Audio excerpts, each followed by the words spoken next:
ठीक है। नागरिकता यानी सिटीजनशिप।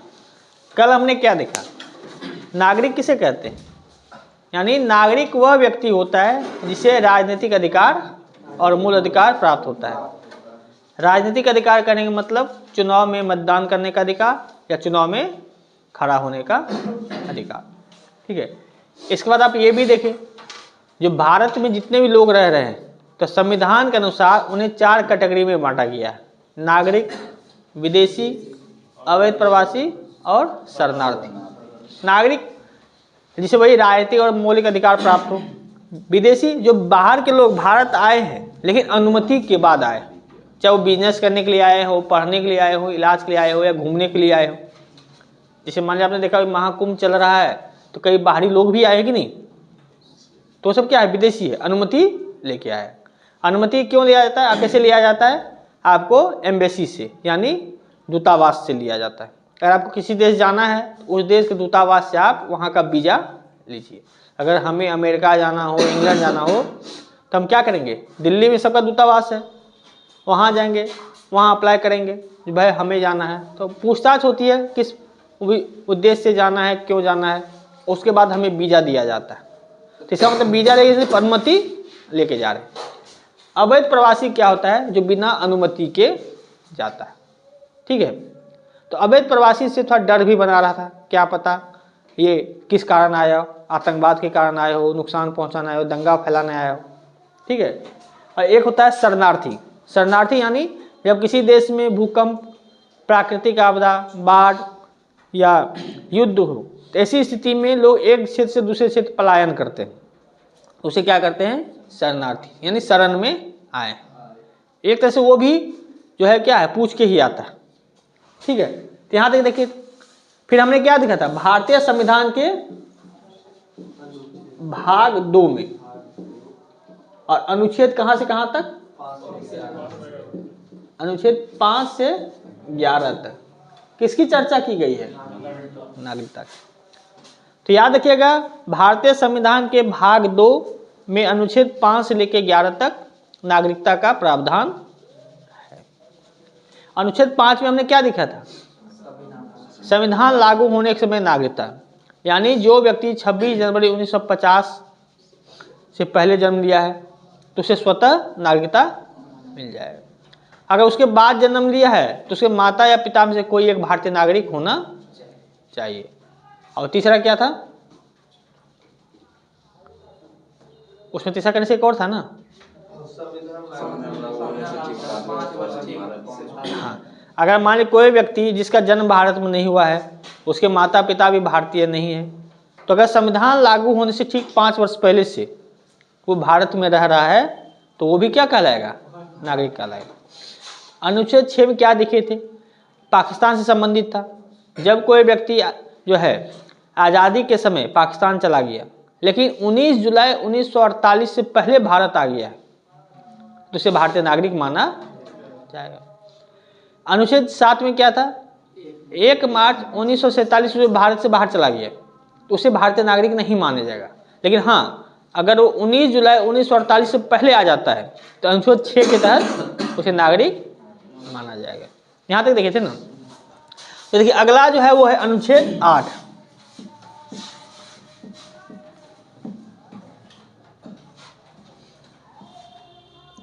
अनुच्छेद 8, ठीक है। देखिए किससे संबंधित है, विदेशों में रह रहे भारतीय नागरिकों से।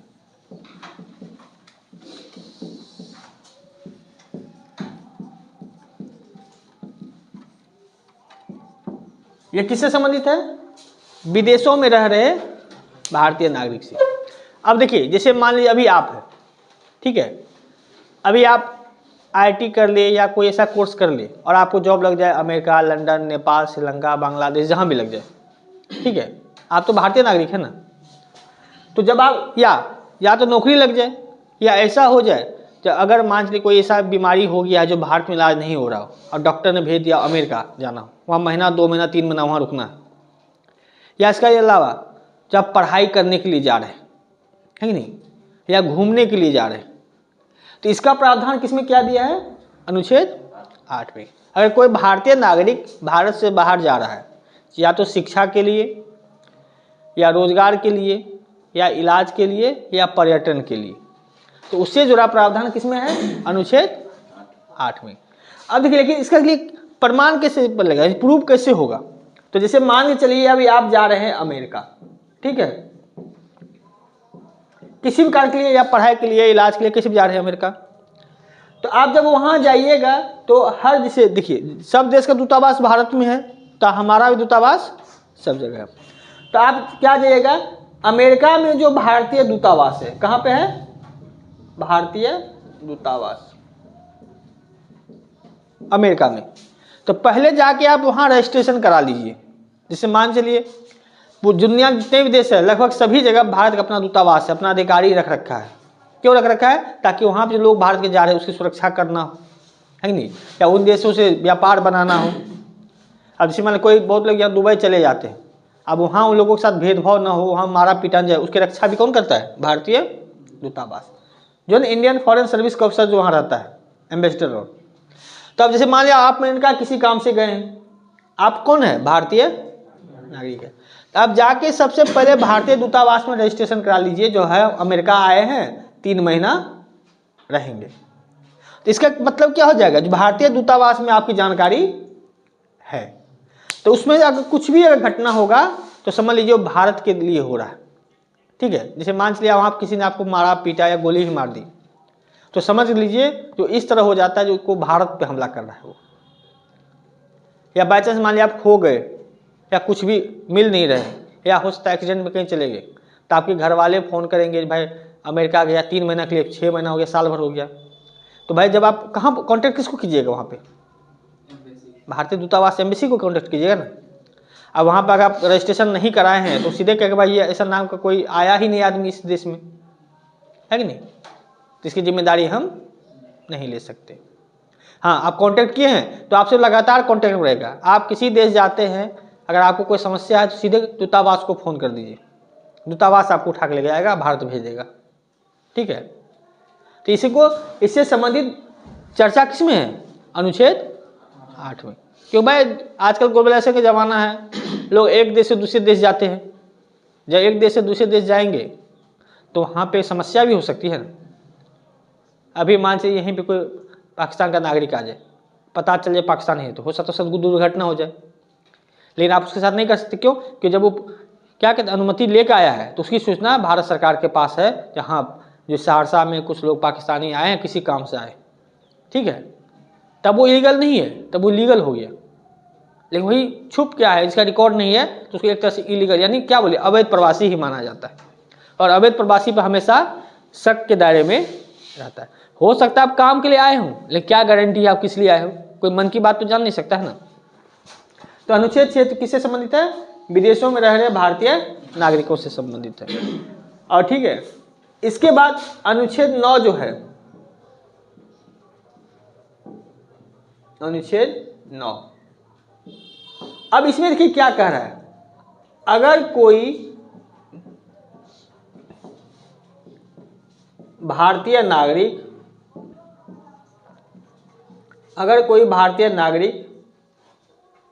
विदेशी नागरिकता प्राप्त करता है तो, विदेशी नागरिकता लेता है तो भारतीय नागरिकता स्वतः समाप्त हो जाएगी।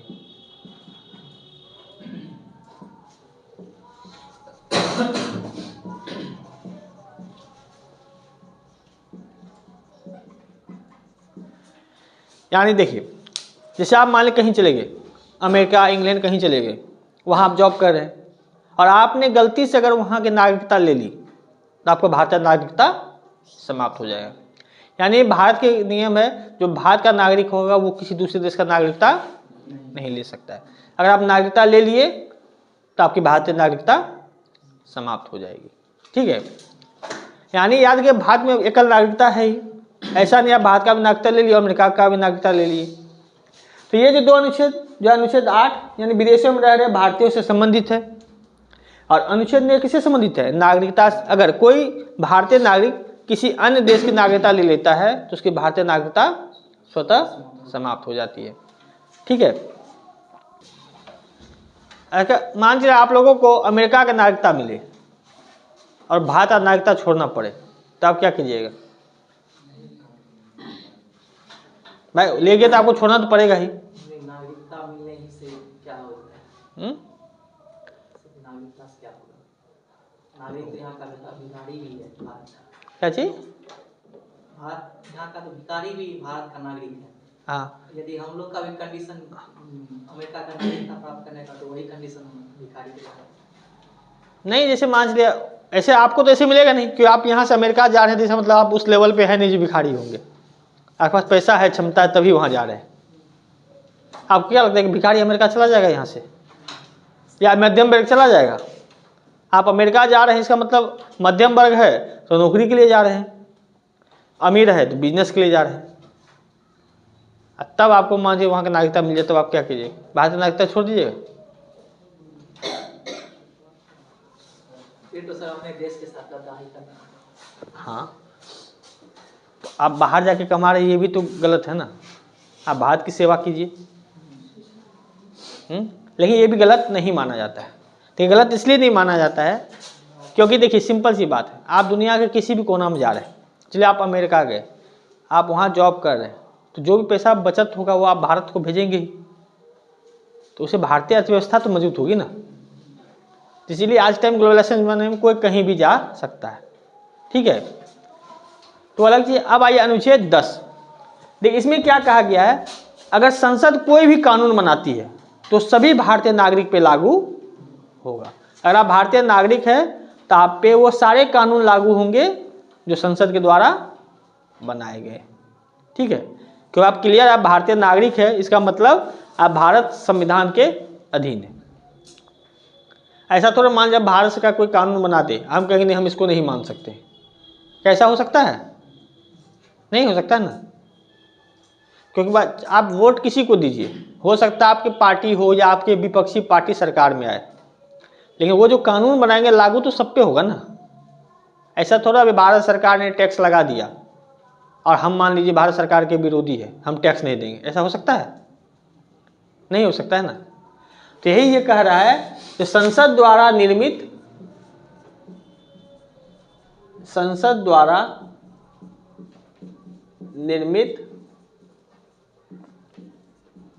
कानून सभी भारतीय नागरिक पर लागू होगा। सभी भारतीय नागरिकों पर लागू होगा। यानी वो जो भी कानून बनाएंगे संसद, वो हम सबको मानना पड़ेगा अगर भारतीय नागरिक है तो। ठीक है, अनुच्छेद 11 क्या कहता है?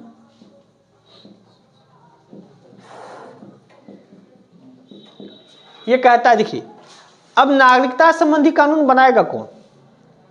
कौन बनाता है? ऑप्शन दे। चलिए एक सवाल में ये नागरिकता संबंधी कानून बनाता है, ऑप्शन ए राष्ट्रपति, बी प्रधानमंत्री, सी संसद, या डी उच्चतम न्यायालय के मुख्य न्यायाधीश।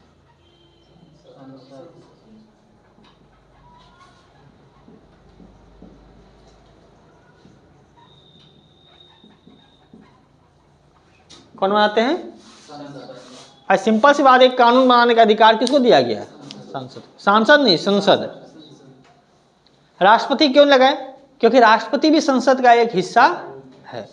सिर्फ राष्ट्रपति के कहने से कानून नहीं बनता है। कानून बनने के लिए संसद के दोनों सदन, लोकसभा राज्यसभा से पारित होने के बाद राष्ट्रपति के अनुमति से बनता है। ठीक है, तो इसलिए किसको करेंगे? तो अनुच्छेद 11 में कहा गया है नागरिकता संबंधित कानून बनाने का अधिकार किसको है? नागरिकता संबंधी कानून बनाने का अधिकार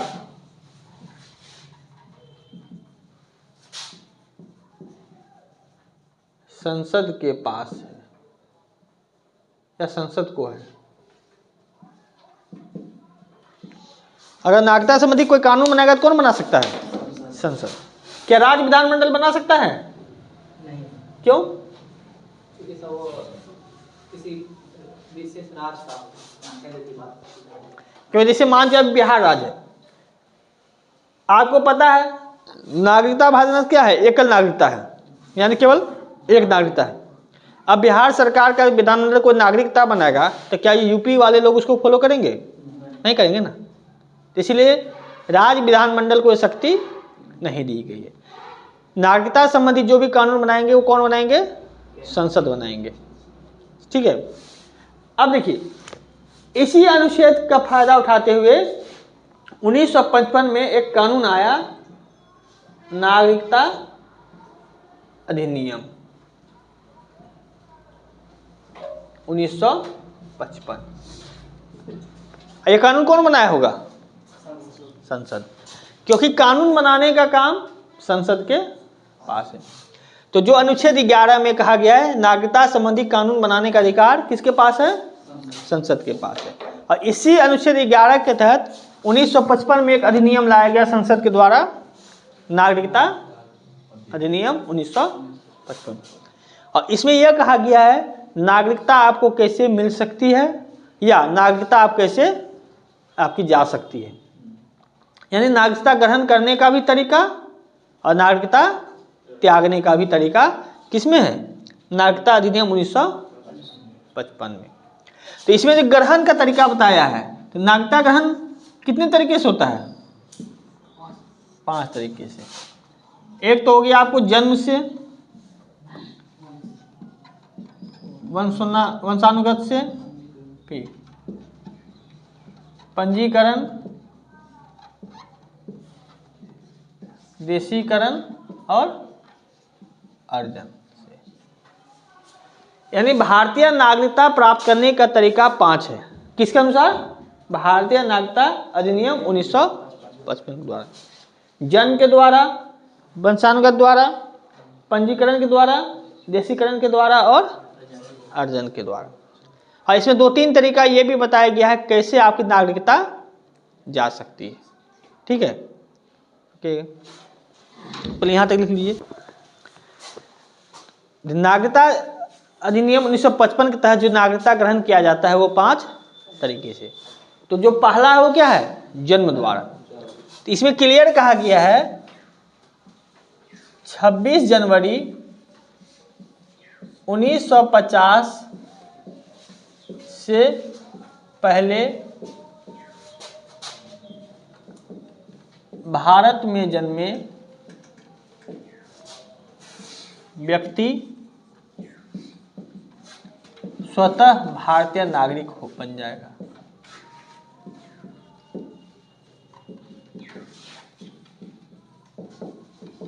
यानी पहला ये क्या कहा है? अगर जो व्यक्ति 26 जनवरी 1950 से पहले जन्म ले लिया भारत में तो वो है, उसे किसी विधि की जरूरत नहीं है, वो सीधे भारतीय नागरिक हो जाएगा। यानी 26 जनवरी 1950, चाहे वो कहीं का भी रहने वाला हो, अगर यहीं रह गया है तो उसे भारतीय नागरिकता आसानी से मिल जाएगी। उसके लिए कोई ज़्यादा दिक्कत नहीं, बस आपको ये प्रूव करना है जिसका आपका जन्म ये हुआ था। तो ये तो पहले की बात है। अब तो चलिए उस समय के हिसाब से दूसरा क्या था?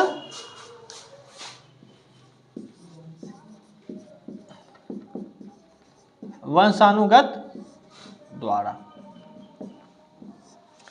देखिए इसमें क्या है, इसमें क्या लिखा है? 26 जनवरी 1950 से पहले भारत में जन्मे व्यक्ति। लेकिन अगर कोई व्यक्ति मान के चलिए 26 जनवरी 1950 में भारत के बाहर जन्म लिया हो तो उसको भी नागरिकता मिल सकती है। कब? जब उसके माता पिता में से कोई एक भारतीय हो। इसका मतलब क्या? वंशानुगत है कि नहीं? आपका जन्म भले ही अमेरिका, इंग्लैंड, लंदन कहीं हुआ है, लेकिन आपके माता पिता में से कोई एक भारतीय है तो आपको भारतीय नागरिकता मिल जाएगी। किस विधि के द्वारा? वंशानुगत। आपको प्रूफ देना पड़ेगा, रजिस्टर से प्रूफ देना पड़ेगा, भाई हम भले जन्म कहीं हुआ है लेकिन मेरे माता पिता भारतीय है। यानी 26 जनवरी 1950 के बाद भारत से बाहर जन्मे व्यक्ति भारतीय नागरिक बन सकता है अगर उसके माता पिता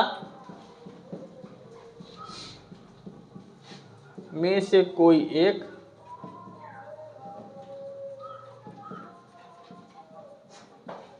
भारतीय नागरिक हो।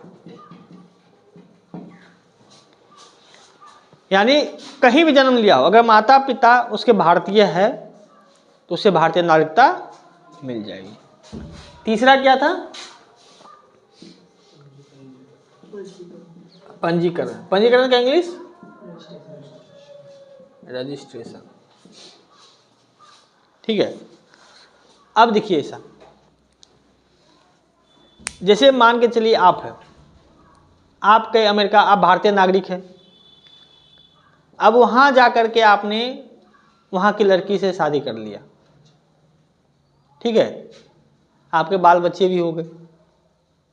अब आप भारत आ गए तो आपकी बीवी तो भाई अमेरिकी नागरिकता थी ना। अब भारत में तो नियम है, दो देश की नागरिकता नहीं रख सकते हैं। तो उस कंडीशन में जब आपकी पत्नी या आपके नाबालिग बच्चे जिसको भारतीय नागरिकता नहीं मिला है, तो वो रजिस्ट्रेशन करा के नागरिकता प्राप्त कर सकते हैं। ठीक है।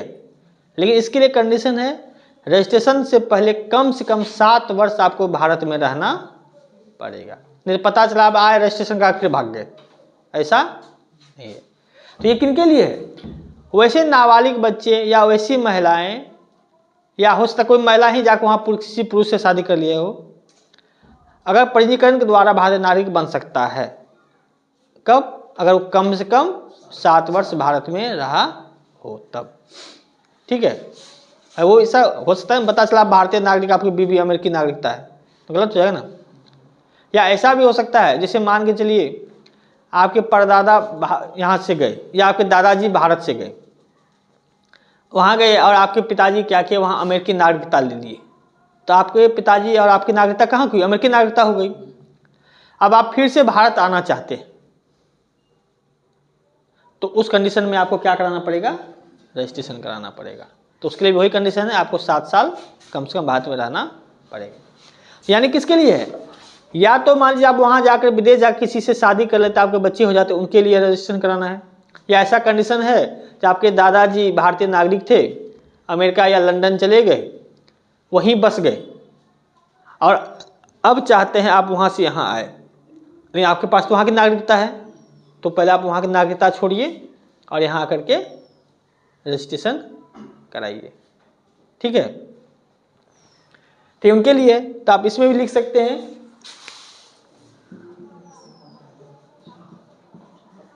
भारतीय नागरिकों के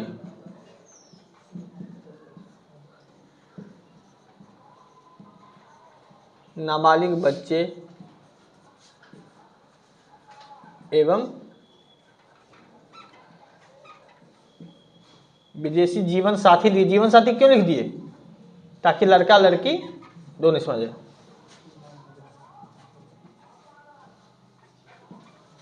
पंजीकरण के द्वारा नागरिकता प्राप्त कर सकते हैं।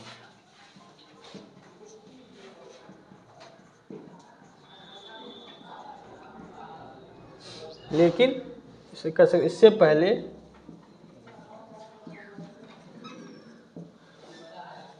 उसे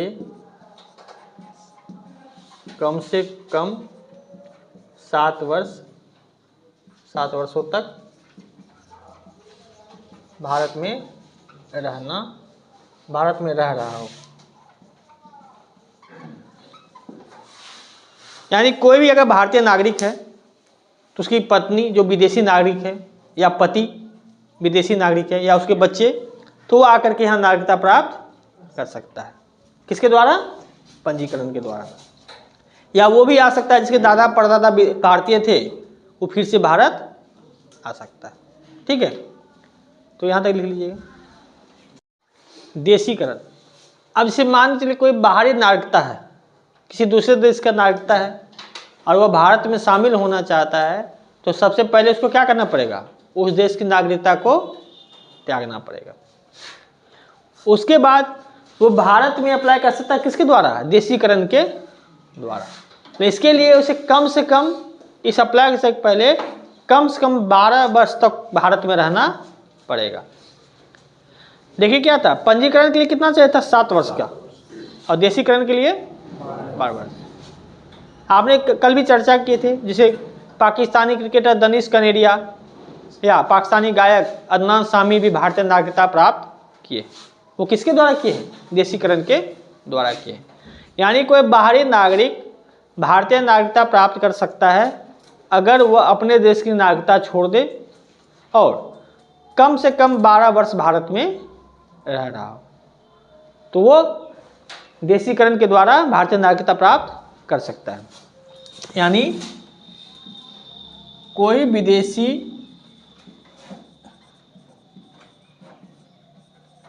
अपने देश की नागरिकता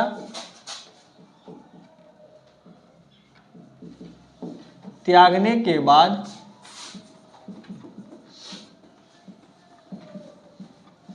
भारत की नागरिकता के लिए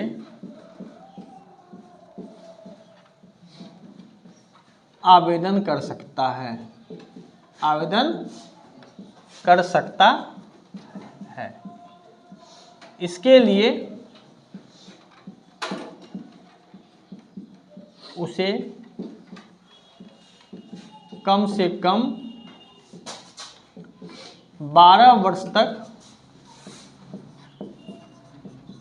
भारत में रहना होगा, भारत में रह रहा हो।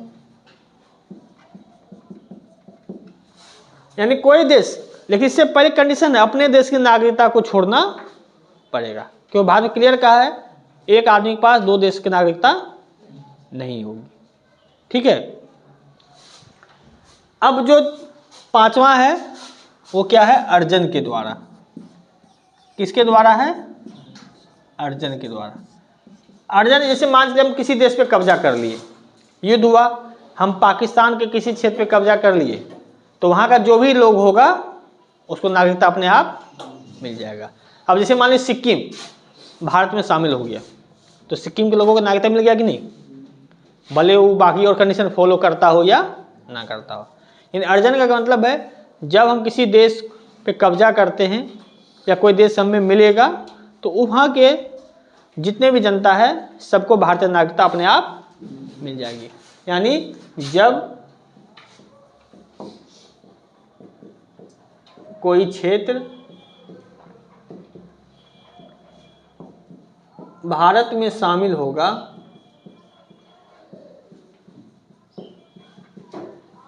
तो उस क्षेत्र के लोगों को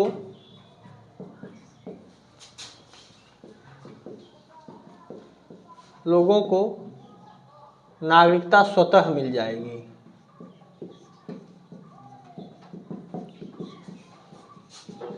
स्वतः मिल जाएगी। ठीक है। अर्जन मतलब, अर्जन सबसे अर्ज के गांव में सुनते हैं, अर्ज के रखना। अर्ज मतलब कमाना, यानी कब्जा करना या अपने पास रखना।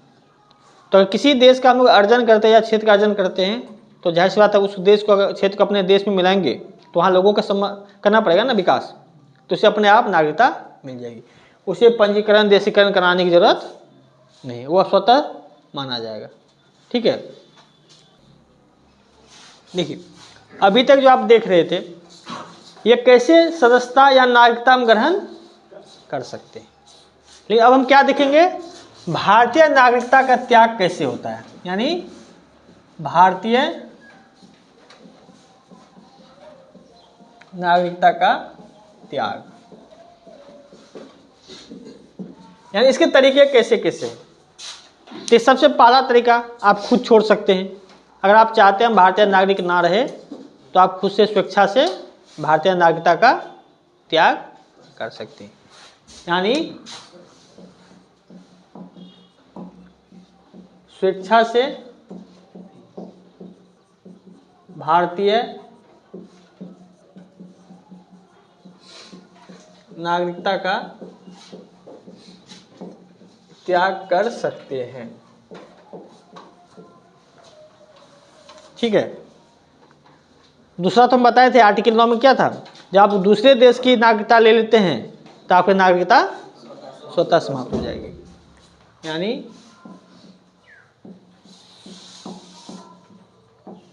दूसरे देश की नागरिकता प्राप्त करने पर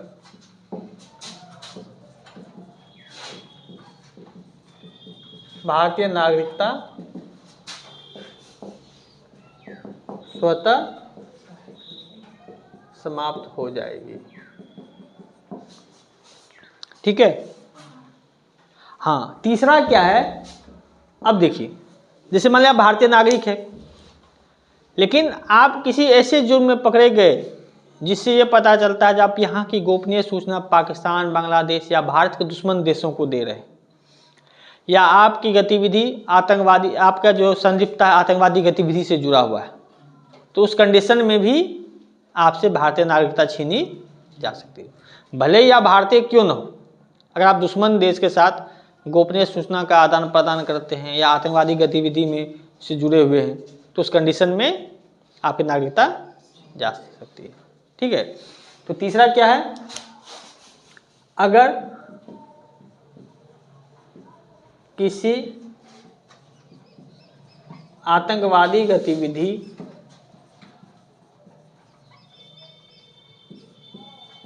में संलिप्त हो या कोई गोपनीय सूचना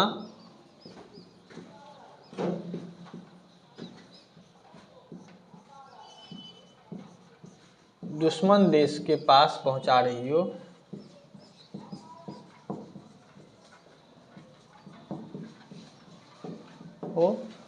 तो नागरिकता समाप्त की जा सकती है।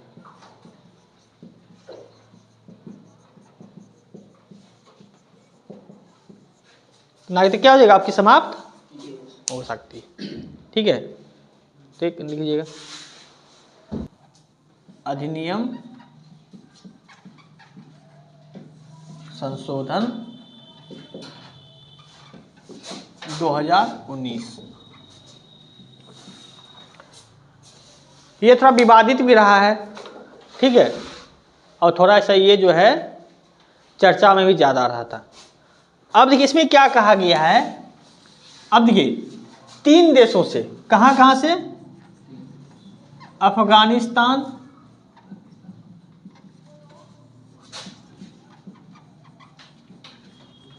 पाकिस्तान और बांग्लादेश। अब इन 3 देशों से 6 धर्म के लोग, अभी 6 धर्म के लोग कौन कौन, हिंदू, बौद्ध, जैन, सिख, पारसी, और एक कौन, जैन हो गया, सिख हो गया, पारसी, यहूदी। यहूदी भारत में थोड़ा है, यहूदी कहाँ से आएगा, यहूदी नहीं है।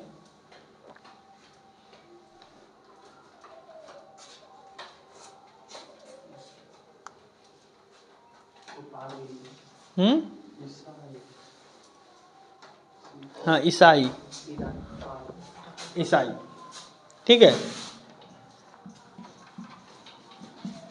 तो देखिए नागरिकता अधिनियम संशोधन 2019। ठीक है।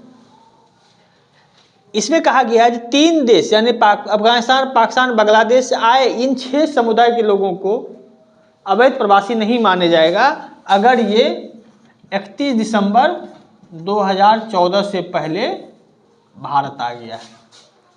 ठीक है। यानी इसमें यह कहा गया है जो पाकिस्तान, अफगानिस्तान और बांग्लादेश के जो 6 समुदाय हैं, हिंदू, बौद्ध, सिख, जैन, पारसी और ईसाई, अगर 31 दिसंबर 2014 से पहले भारत आ गए हैं तो इसे भारतीय नागरिक माना जाएगा या इसे भारतीय नागरिकता प्राप्त कर सकता है। इसे अवैध प्रवासी नहीं माना जाएगा। ठीक है, तो इसमें विवाद क्या हो गया, आप इसमें मुस्लिम क्यों नहीं रखी? ठीक, इसीलिए पूरे भारत में विवाद हुआ था, पूरा भारत बंद हुआ था, उस चर्चा, बहुत आंदोलन भी हुआ था। ठीक है, अब इसमें यह कहा गया जैसे ये लोग हैं, ठीक है, लेकिन 31 दिसंबर 2014 से पहले भारत आए हैं, लेकिन क्या कि कम से कम इसको कितना वर्ष भारत में रहना है? 11 वर्ष, यानी कम से कम 11 वर्ष से भारत में यह रह रहा हो तो ये क्या हो जाएगा, भारतीय नागरिक बन सकता है। हाँ, इन लोगों को जो है 2 अधिनियम से छूट मिलेगा। एक है पासपोर्ट अधिनियम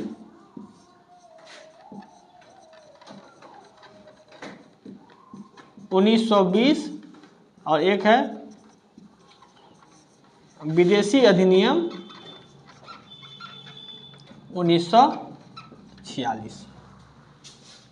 ये 2 नियम ऐसा है जिसमें यह कहा जाता है जो भी भारत से बाहर के लोग बिना वीजा के भारत आ गया या अवैध प्रवासी है, उसके लिए कानून बनाया गया। देखिए, जैसे मान चलिए आप भारत 2 तरीके से आए हैं, एक तो आप परमिशन लेके आए हैं, एक बिना परमिशन के ले आए। तो बिना परमिशन के लेके आए हैं तो उसको तो अवैध प्रवासी दिया गया है, उससे संबंधित कानून आपका कौन सा है? विदेशी अधिनियम और पासपोर्ट अधिनियम। अब एक क्या, आप अनुमति लेके आए 3 साल के लिए, लेकिन रह रहे 5 साल से, तो ये भी एक प्रकार का क्या हो गया, अवैध प्रवासी हो गया ना। तो इन सब से जो है ये दोनों, ये जो भी लोग होगा इनको इन दोनों अधिनियम से छूट मिलेगा, यानी उसे अवैध प्रवासी नहीं माना जाएगा। ठीक है, इसीलिए यह विवाद कर रहा था। क्यों? क्योंकि इसमें मुस्लिम को शामिल नहीं किया गया। ठीक है।